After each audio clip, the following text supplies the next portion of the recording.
Welcome to a day in the Word. Today's reading is Ruth chapter 1 through Ruth chapter 4. Ruth chapter 1. Long ago, during the time the judges ruled, there was a famine in the land, and a man named Elimelech left the town of Bethlehem in Judah. He, his wife, and his two sons moved to the country of Moab. The man's wife was named Naomi, and his two sons were named Mahlon and Chilion. They were from the Ephrathah family of Bethlehem in Judah. The family traveled to the hill country of Moab and stayed there. Later, Naomi's husband, Elimelech, died, so only Naomi and her two sons were left. Her sons married women from the country of Moab. One wife's name was Orpah, and the other wife's name was Ruth. They lived in Moab about 10 years. Then Mahlon and Chilion also died. So Naomi was left alone without her husband or her two sons. While Naomi was in the country of Moab, she heard that the Lord had helped his people. He had given food to his people in Judah. So Naomi decided to leave the hill country of Moab and go back home. Her daughters in law also decided to go with her. They left the place where they had been living and started walking back to the land of Judah. Then Naomi told her daughters in law, "Each of you should go back home to your mother. You have been very kind to me and my sons who are now dead. So I pray that the Lord will be just as kind to you. I pray that the Lord will help each of you find a husband and a good home." Naomi kissed her daughters in law, and they all started crying. Then the daughters said, "But we want to come with you and go to your family." But Naomi said, "No, daughters, go back to your own homes. Why should you go with me? I can't have any more sons to be your husbands. Go back home. I am too old to have a new husband. Even if I thought I could be married again, I could not help you. If I became pregnant tonight and had two sons, you would have to wait until they grew to become men before you could marry them. I cannot make you wait that long for husbands. That would make me very sad, and I am already sad enough. The Lord has done many things to me." So again they cried very much. Then Orpah kissed Naomi goodbye, and Ruth hugged her and stayed. Naomi said, "Look, your sister-in-law has gone back to her own people and her own gods. You should do the same." But Ruth said, "Don't force me to leave you. Don't force me to go back to my own people. Let me go with you. Wherever you go, I will go. Wherever you sleep, I will sleep. Your people will be my people. Your God will be my God. Where you die, I will die, and that is where I will be buried. I ask the Lord to punish me if I don't keep this promise. Only death will separate us." Naomi said, Naomi saw that Ruth wanted very much to go with her, so Naomi stopped arguing with her. Naomi and Ruth traveled until they came to the town of Bethlehem. When the two women entered Bethlehem, all the people were very excited. They said, "Is this Naomi?" But Naomi told the people, "Don't call me Naomi, call me Mara. Use this name because God All Powerful has made my life very sad. I had everything I wanted when I left, but now the Lord brings me home with nothing. The Lord has made me sad. So why should you call me happy? God All Powerful has given much trouble to me." So Naomi and her daughter-in-law Ruth the Moabite came back from the hill country of Moab. These two women came to Bethlehem at the beginning of the barley harvest. Ruth chapter 2. There was a rich man named Boaz living in Bethlehem. Boaz was one of Naomi's close relatives from Elimelech's family. One day Ruth the Moabite said to Naomi, "I think I will go to the fields. Maybe I can find someone who will be kind to me and let me gather the grain they leave in their field. Naomi said, "Fine, daughter, go ahead." So Ruth went to the fields. She followed the workers who were cutting the grain and gathered the grain that was left. It happened that part of the field belonged to Boaz, the man from Elimelech's family. Later, Boaz came to the field from Bethlehem and greeted his workers. He said, "The Lord be with you." And the workers answered, "And may the Lord bless you." Then Boaz spoke to his servant who was in charge of the workers. He asked, "Whose girl is that?" The servant answered, "She is the Moabite woman who came with Naomi from the country of Moab. She came early this morning and asked me if she could follow the workers and gather the grain that was left on the ground. She rested only a short time in that shelter." Then Boaz said to Ruth, "Listen, child, stay here in my field to gather grain for yourself. There is no need for you to go to any other field. Continue following behind my women workers. Watch to see which fields they go into to cut the grain and follow them. I have warned the young men not to bother you. When you are hungry, go and drink from the same water jug my men drink from." Then Ruth bowed very low to the ground. She said to Boaz, "I am a foreigner, so I am surprised you even notice me." Boaz answered her, "I know about all the help you have given to your mother in law, Naomi. I know you helped her even after your husband died. And I know that you left your father and mother and your own country and came here to this country. You did not know anyone from this country, but you came here with Naomi. The Lord will reward you for all the good things you have done. The Lord, the God of Israel, will pay you in full. You have come to him for safety, and he will protect you." Then Ruth said, "I hope I can continue to please you, sir. You are very kind. I am only a servant and not even one of your own servants, but you have said kind words to me and comforted me." At mealtime, Boaz told Ruth, "Come and eat some of our bread. Here, dip your bread in our vinegar." So Ruth sat down with the workers. Boaz gave her some roasted grain. Ruth ate until she was full and there was some food left. Then Ruth got up and went back to work. Then Boaz told his servants, "Let Ruth gather, even around the piles of grain.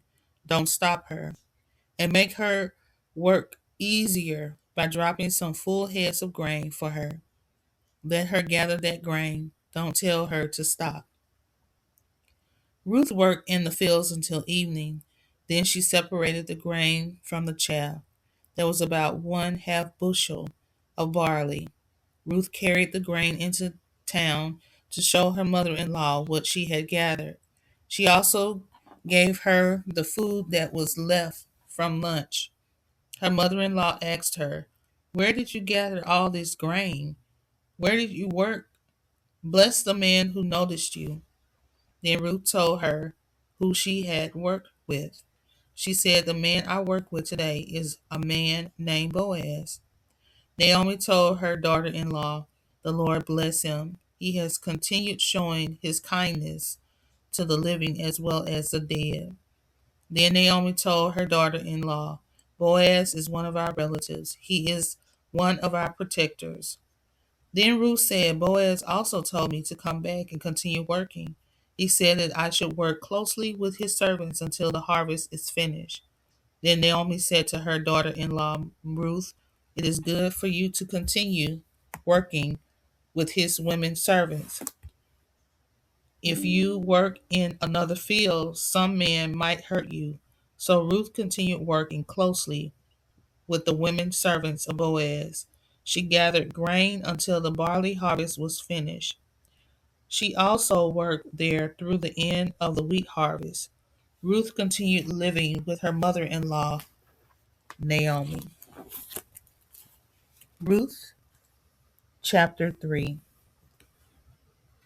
Then Naomi, Ruth's mother in law, said to her, "My daughter, maybe I should find a husband and a good home for you." That will be good for you. Boaz is our close relative. You work with his women servants. Tonight, he will be working at the threshing floor. Go wash yourself and get dressed. Put on a nice dress and go down to the threshing floor. But don't let Boaz see you until he has finished eating his dinner. After he eats, he will lie down to rest. Watch him so that you will know where he lies down. Go there and lift the cover off his feet. Then lie down there with Boaz. He will tell you what you should do about marriage. Then Ruth answered, I will do what you say. So Ruth went down to the threshing floor and did everything that her mother-in-law told her to do. After eating and drinking, Boaz was very satisfied. He went to lie down near the pile of grain. Then Ruth went to him very quietly and lifted the cover from his feet and lay down by his feet. About midnight, Boaz rolled over in his sleep and woke up. He was very surprised. There was a woman lying near his feet. Boaz said, Who are you? She said, I am Ruth, your servant girl. Spread your cover over me. You are my protector. Then Boaz said, May the Lord bless you, young woman. You have been very kind to me. Your kindness to me is greater than the kindness you showed to Naomi in the beginning. You could have looked for a young man to marry, rich or poor, but you did not. Now, young woman, don't be afraid. I will do what you ask. All the people in our town know that you are a very good woman, and it is true that I am a close relative. But there is a man who is a closer relative to you than I am. Stay here tonight. In the morning, we will see if he will help you. If he decides to help you, that is fine. If he refuses to help, I promise, as surely as the Lord lives, I will marry you and buy back Elimelech's land for you. So lie here until morning. So Ruth lay near Boaz's feet until morning. She got up while it was still dark, before it was light enough for people to recognize each other. Boaz said to her, He will keep it a secret. Boaz said to her, We will keep it a secret that you came here to me last night. Then he said, Bring me your coat. Now hold it open. So Ruth held her coat open, and Boaz measured out about a bushel of barley as a gift to Naomi, her mother in law. Boaz then wrapped it in Ruth's coat and put it on her back. Then he went to the city. Ruth went to the home of her mother in law, Naomi. Naomi went to the door and asked, Who's there? Ruth went in telling Naomi everything that Boaz did for her. She said, Boaz gave me this barley as a gift for you. He said that I must not go home without bringing a gift for you. Naomi said, Daughter, be patient until we hear what happens. Boaz will not rest until he has finished doing what he should do. We will know what will happen before the day is ended. Ruth chapter 4. Boaz went to the place where people gathered near the city gates. He sat there until the close relative he had told Ruth about passed by. Boaz called to him, Come and sit here, friend. Boaz also gathered 10 of the elders of the city. He told them, Sit here. So they sat down. Then Boaz spoke to Naomi's close relative. He said, Naomi came back from the hill country of Moab. She wants to sell the land that belonged to our relative Elimelech. I decided to tell you about this in front of the people living here and in front of the elders of our people. If you want to pay the widow for the land and keep it in the family, then pay her for it. If you don't want to buy the land, tell me, because I am the next one in the family who has the right to buy it. If you don't buy the land from her, I will. Naomi Naomi's closest relative said, I will buy the land from her. Then Boaz said, if you buy the land from her, you must also marry the dead man's wife, Ruth, the Moabite woman. Then the first child will get the land, and it will stay in the dead man's family. The close relative answered, then I cannot buy the land. If I do, I might lose my own land, so I cannot do it. You buy the land. Then he gave Boaz something to show that he was serious. During that time in Israel, when people brought property, one person took off a sandal and gave it to the other person. This was like signing an agreement. So when the close relative said to Boaz, you buy the land, he took off his sandal and gave it to Boaz. Then Boaz said to the elders and all the people, you are witnesses today that I am buying from Naomi everything that belonged to Elimelech, Kilion, and Mahlon. I also take Ruth to be my wife. Then the dead man's property will continue to belong to his family, and he will always be remembered by his family and the people in his hometown. You are all witnesses of what I am doing today. So all the elders and the people who were near the city gate said, we are witnesses to all this. And may the Lord bless this woman who is coming into your home to be like Rachel and Leah.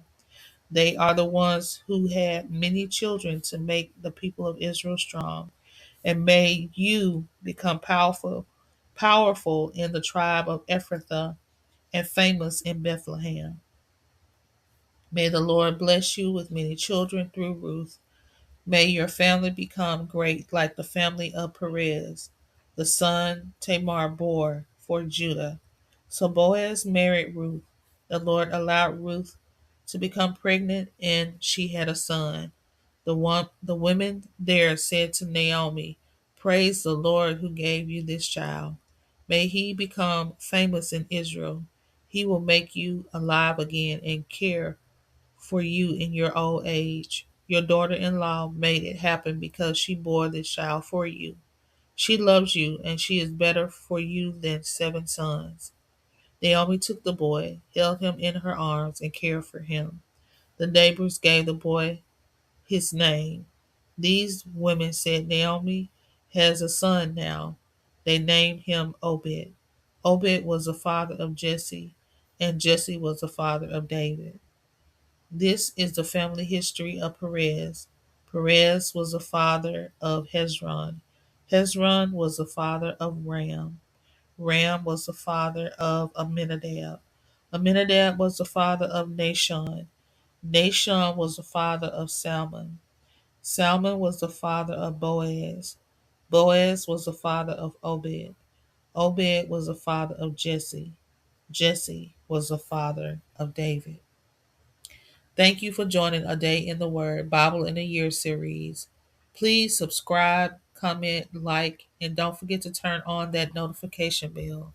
Until next time, shalom.